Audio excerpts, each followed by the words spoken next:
Bienvenidos a The Debate, nuestro espacio de intercambio intelectual y múltiples perspectivas sobre las ideas que moldean nuestro mundo. Hoy vamos a adentrarnos en un misterio verdaderamente fascinante.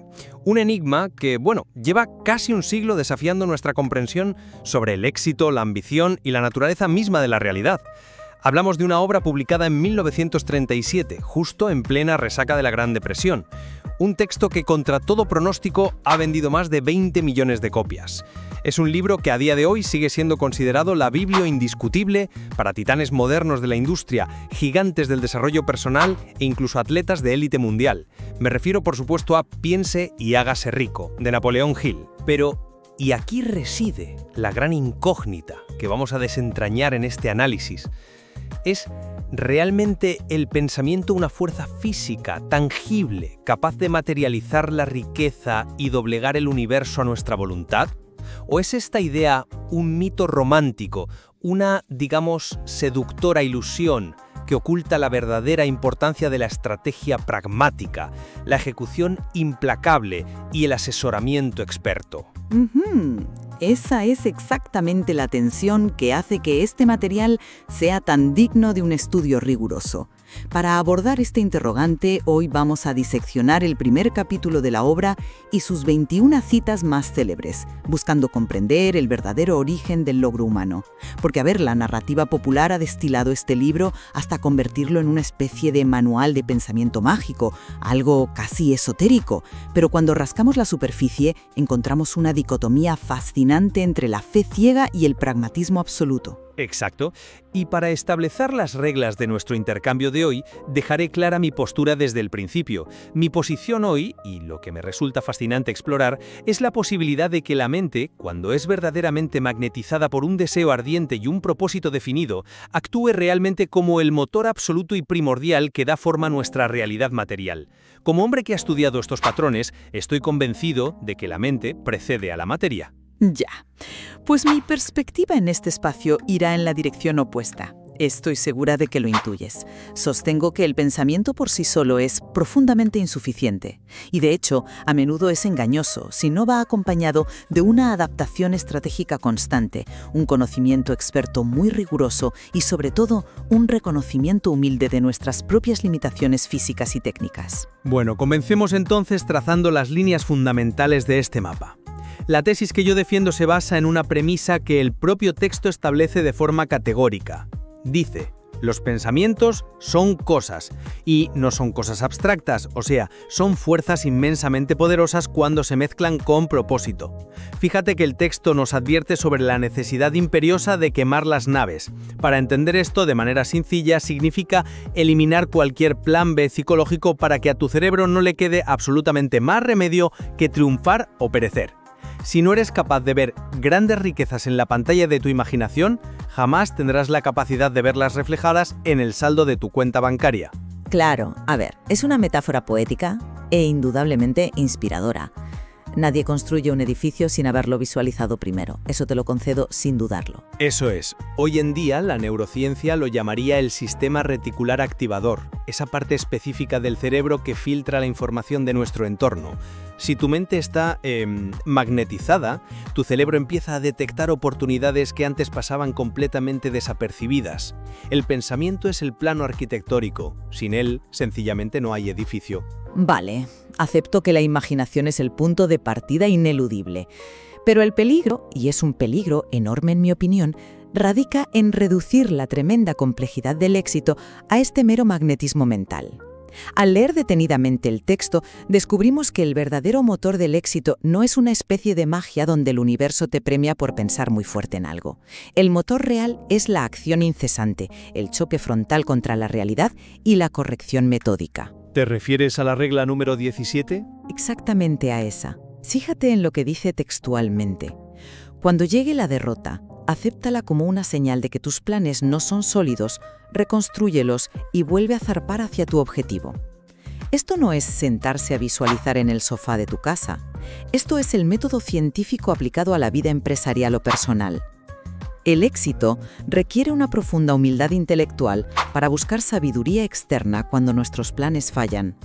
Si reducimos la obra a un simple cree y lo lograrás, estamos ignorando la vasta cantidad de sudor, estrategia y rediseño táctico que realmente exigen las páginas de este libro. Entiendo por qué piensas eso, pero permíteme darte una perspectiva diferente, utilizando una de las narrativas más extraordinarias y cinematográficas que nos ofrece el texto, la historia de Edmund C. Barnes. Imagina por un momento la escena. Estamos a principios del siglo XX. Barnes viaja en un tren de mercancías hacia Orange, Nueva Jersey. No tenía dinero, no tenía contactos, no tenía educación formal en ingeniería, nada. Hombre, hay que recordar que el propio Thomas Edison reconoció años más tarde que, cuando Barnes se presentó en su despacho, su aspecto físico era literalmente el de un vagabundo ordinario. Ese es exactamente el punto. Parecía un vagabundo, sí, pero tenía algo infinitamente más poderoso que un currículum brillante o un traje a medida. Tenía un propósito inamovible. Su deseo no era ser un simple empleado de Edison. Su visión mental estaba sintonizada de forma casi fanática con ser su socio comercial. La intensidad de ese pensamiento fue lo que doblegó al destino. Edison vio algo en el rostro de ese aparente vagabundo que le obligó a darle una oportunidad. Barnes no construyó su éxito basándose en correcciones metódicas iniciales. Lo hizo manifestando una realidad desde su interior tan poderosa que el entorno exterior no tuvo más remedio que ceder y abrirle la puerta. La historia es fascinante, sí, te lo admito, pero lo abordo de una manera diferente. Y lo hago quitando el romanticismo de la manifestación de la ecuación. Barnes no triunfó porque su mente atrajera mágicamente el éxito mediante vibraciones cuánticas. Barnes triunfó porque demostró ser un estratega extraordinario y un oportunista pragmático. ¿Oportunista? Yo diría que fue un visionario en toda regla. Escucha los hechos. Cuando Barnes llega frente a Edison, el inventor no le hace socio de inmediato por una supuesta conexión mental cósmica. Le da un trabajo menor, aburrido y mal pagado en la oficina. Cualquier soñador que dependiera puramente de su ego o de su magnetismo habría renunciado a las 2 semanas por sentirse poco valorado. Pero Barnes aceptó infiltrarse en el ecosistema. Y aquí viene el giro verdaderamente clave de la historia. Edison inventa la máquina de dictar, el edífono, y sus propios vendedores estrella la rechazan. Dicen que no se puede vender, que es un trasto. ¿Qué hace Barnes? No se sienta a visualizar el éxito en su pupitre. Ve un hueco masivo en el mercado que otros, por pura arrogancia, han ignorado. Toma esa máquina, patea las calles, diseña un plan de ventas y logra un éxito comercial tan abrumador que obliga a Edison a darle la distribución nacional. El eslogan brillante que creó, fabricado por Edison e instalado por Barnes, no fue un milagro del pensamiento. Fue pragmatismo comercial puro y duro. Ese es un punto interesante, aunque yo lo plantearía de otra manera. La estrategia comercial de Barnes solo pudo nacer porque su mente estaba previamente condicionada, a través de ese sistema reticular activador del que hablábamos antes, a buscar esa oportunidad específica. Si su pensamiento dominante hubiera sido el de un empleado raso, habría visto la máquina de dictar con el mismo desprecio y apatía que los demás vendedores. Su conciencia de éxito le permitió ver el oro donde otros veían chatarra invendible. Eso que mencionas de ver el oro me recuerda al mayor peligro de esta filosofía, la ceguera. Porque, ¿qué pasa cuando esa convicción absoluta te hace ignorar la realidad y los datos empíricos que tienes delante de las narices? Ah, te refieres al enigma de a 3 pies del oro, imagino. Justamente. Es probablemente la parábola más dolorosa de toda la obra. Para quienes no la recuerden, Arthur Darby y su tío invirtieron todo lo que tenían en maquinaria minera para ir a Colorado durante la fiebre del oro. Encontraron una veta, empezaron a saldar sus deudas y de repente la veta simplemente desapareció. Siguieron perforando a ciegas en la tierra hasta que el dolor de la derrota temporal los abatió por completo. Se rindieron y vendieron toda la pesada maquinaria a un chatarrero por unos pocos cientos de dólares. El libro lo deja clarísimo aquí. Su fracaso no fue un problema geológico, fue un colapso psicológico. Les faltó la resiliencia mental para seguir perforando apenas 1 metro más. Abandonaron justo antes de que el universo materializara su recompensa. Es un argumento convincente, pero ¿has considerado la verdadera moraleja desde la perspectiva del chatarrero? Leemos la historia lamentando la falta de fe de Darby y decimos, madre mía, si hubiera tenido un poco más de deseo ardiente habría sido millonario. Pero el error de Darby no fue una falta de persistencia emocional. Fue la arrogancia monumental de ignorar la ciencia. Pero, a ver, Darby no era un científico. Era un emprendedor impulsado por una visión. Exacto. Y por eso fracasó estrepitosamente en ese momento. ¿Qué hizo el chatarrero al comprar la maquinaria? No se puso a visualizar que habría oro debajo de sus pies. No confió ciegamente en que el universo le premiaría por ser un buen tipo. Cogió parte de su dinero y contrató a un ingeniero de minas profesional para que estudiara las líneas de falla de la Tierra. Fue ese experto quien, usando cálculos físicos y geológicos empíricos, determinó que la beta original había sufrido un desplazamiento y se encontraba exactamente a 3 pies, a 1 metro, de donde los Darby habían abandonado. El chatarrero se hizo multimillonario no porque tuviera una mente más magnetizada, un espíritu más puro, sino porque tuvo la inteligencia de consultar un mapa antes de seguir cavando a lo loco. La persistencia ciega cava agujeros vacíos y te lleva a la ruina financiera. Es el asesoramiento experto y la adaptación a los datos lo que finalmente encuentra el oro. Ya, pero no me convence del todo esa línea de razonamiento porque subestima el factor humano subyacente. El chatarrero tuvo la idea de llamar al ingeniero precisamente porque su mente estaba orientada hacia la solución, no hacia la derrota. Veía una posibilidad de negocio donde otros veían fracaso. Y Darby aprendió esta lección de la manera difícil, fíjate. Posteriormente, transformó esa pérdida masiva de oro en una carrera estelar vendiendo seguros, utilizando precisamente el poder de su mente. Cada vez que un cliente le decía que no, su mente rechazaba aceptar la realidad temporal de ese rechazo y recordaba que estaba a 3 pies del oro. Él imponía su voluntad sobre las negativas. Literalmente doblegaba el no de sus clientes con su insistencia mental. Transformó su enfoque, sí, pero basándose en la durísima lección empírica que le dio la realidad. Aprendió que la cabezonería sin técnica no sirve. Bueno, si queremos hablar de imponer la voluntad sobre la supuesta realidad científica, examinemos nuestro tercer punto de contención, el desafío a lo imposible. Y no tenemos que quedarnos solo en 1937 para ver esto. Henry Ford es el epítome clásico de mi argumento en este debate. Ford exigió a sus ingenieros que diseñaran el motor V8 fundido en un solo bloque. Los técnicos aplicaron toda su ciencia, todos sus cálculos de ingeniería y volvieron con un veredicto unánime. Señor Ford, es físicamente imposible.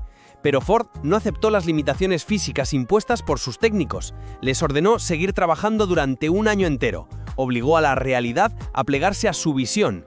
Y si saltamos a la modernidad, vemos exactamente el mismo patrón en titanes contemporáneos. Piensa en Steve Jobs y su famosísimo campo de distorsión de la realidad. Ya estamos con Jobs. Es que es el ejemplo perfecto.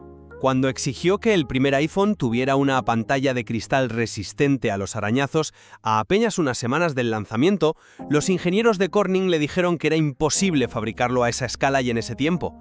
Jobs simplemente los miró sin parpadear y les dijo: «No tengáis miedo, podéis hacerlo». Y lo hicieron. Crearon el Gorilla Glass. Cuando la mente de un líder crea una atracción gravitacional hacia un objetivo, desafía las propias leyes de lo que los expertos consideran factible. El límite es puramente mental. Lo siento, pero no me lo creo. Permíteme decirte por qué esa narrativa roza peligrosamente el sesgo de supervivencia y por qué el contrapeso de la ejecución brutal es mucho más relevante hoy en día. Sí, Ford fue testarudo. Y sí, Jobs tenía una capacidad de persuasión legendaria.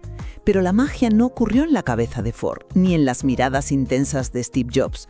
Ocurrió en las miles de horas de experimentación, de cálculo, de fracaso técnico, de estrés insoportable y de sudor físico de esos ingenieros en el laboratorio. El éxito es, fundamentalmente, la suma de sacrificios tangibles y mecánicos, no una imposición telepática.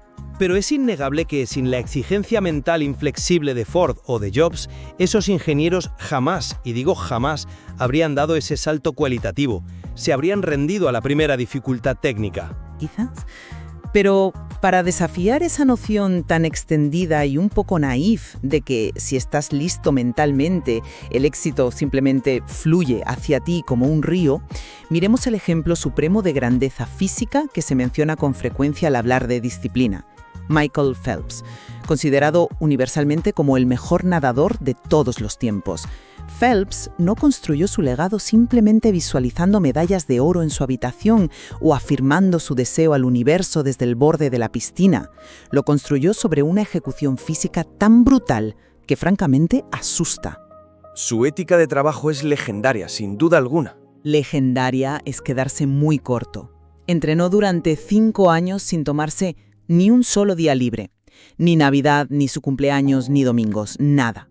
Él sabía que, desde el punto de vista del ácido láctico y la biomecánica, perder un solo día de entrenamiento le costaría 2 días de recuperación para volver a su nivel máximo en el agua.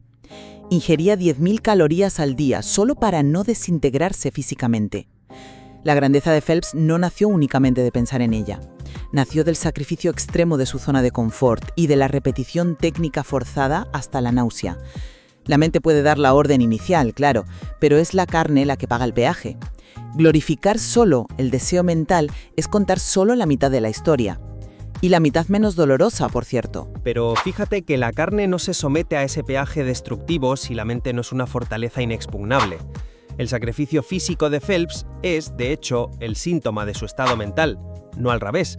Ese nivel de disciplina sobrehumana solo es posible si el pensamiento dominante está tan absolutamente saturado de propósito que el dolor físico deja de ser un obstáculo insalvable. Y esto enlaza de forma fascinante con nuestro cuarto y último punto de análisis de hoy: el manejo del miedo y las barreras psicológicas que nos autoimponemos. Un tema vital, especialmente en el mundo tan hiperconectado y ansioso en el que vivimos actualmente. Totalmente de acuerdo. El texto nos acerca a un concepto que el autor Brian Tracy bautizaría décadas más tarde como la ley de la reversibilidad. Para entender la ley de la reversibilidad de manera sencilla, todos sabemos que si te sientes feliz, sonríes. Es una reacción natural, pero la ciencia y la psicología demuestran que si te fuerzas a sonreír físicamente cuando estás triste, el mero acto físico obliga a tu cerebro a generar endorfinas y empezar a sentir felicidad real. Es bidireccional. Con el miedo pasa exactamente igual. La acción valiente repetida obliga a la mente subconsciente a generar coraje, curando efectivamente el miedo. Este es uno de los grandes secretos del material que estamos analizando. Actuar con valentía, aunque estés aterrorizado por dentro, literalmente recablea tu cerebro. Los pensamientos dominantes mezclados con emoción son el verdadero plano de la vida. Si controlas esa sala de máquinas, el subconsciente se convierte en tu aliado más fiero. Es una herramienta física de transformación. Estoy de acuerdo en que la acción cura el miedo. Eso es un principio psicológico comprobado y muy útil en terapia y en los negocios.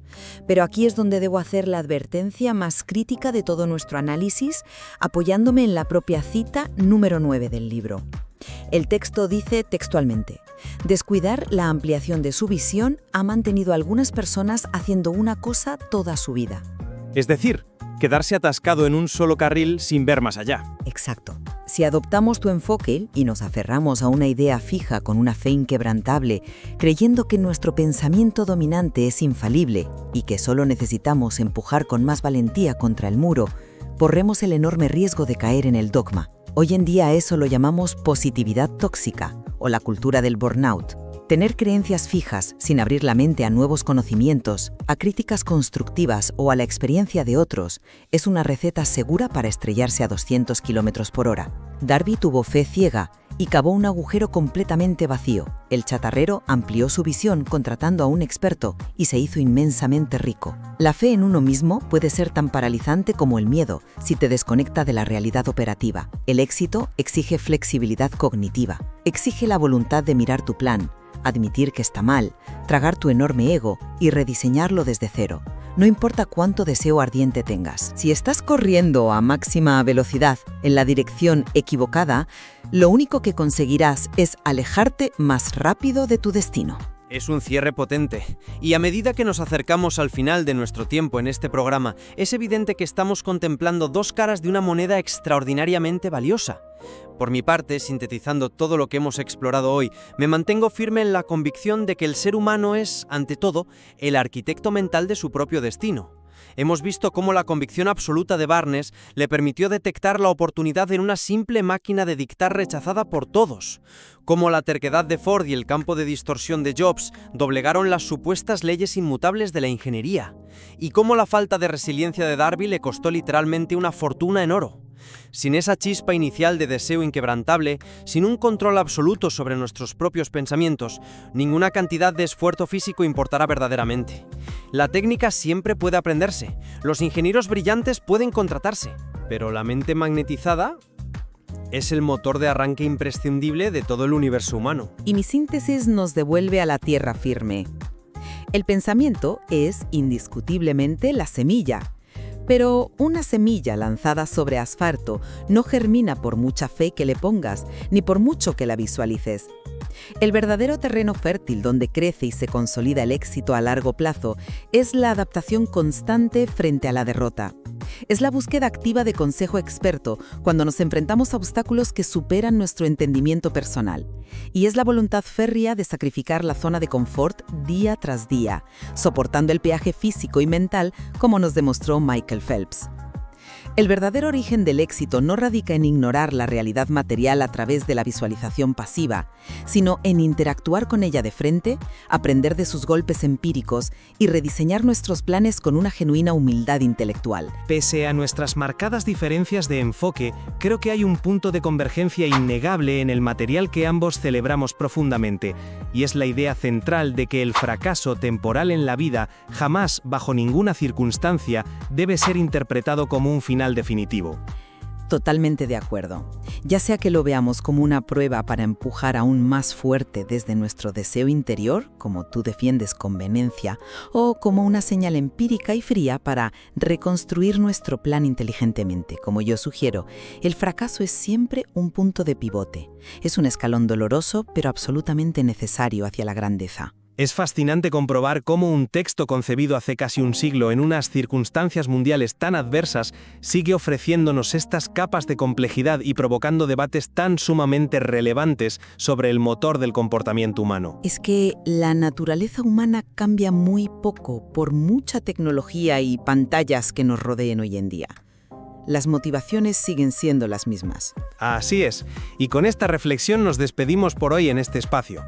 Os invitamos a todos los que nos escucháis a mirar vuestros propios proyectos, vuestras ambiciones más profundas, y haceros la gran pregunta incómoda del día. ¿Os estáis rendiendo trágicamente a 3 pies del oro por una simple falta de convicción y resiliencia mental? ¿O por el contrario, estáis cavando obstinadamente en la oscuridad sin la humildad de consultar un mapa? Os animamos a seguir explorando estas profundas aguas del autoconocimiento, sumergiéndoos en el material original. Queda muchísimo por debatir y grandes misterios por descubrir en nuestras propias mentes. Hasta nuestro próximo análisis.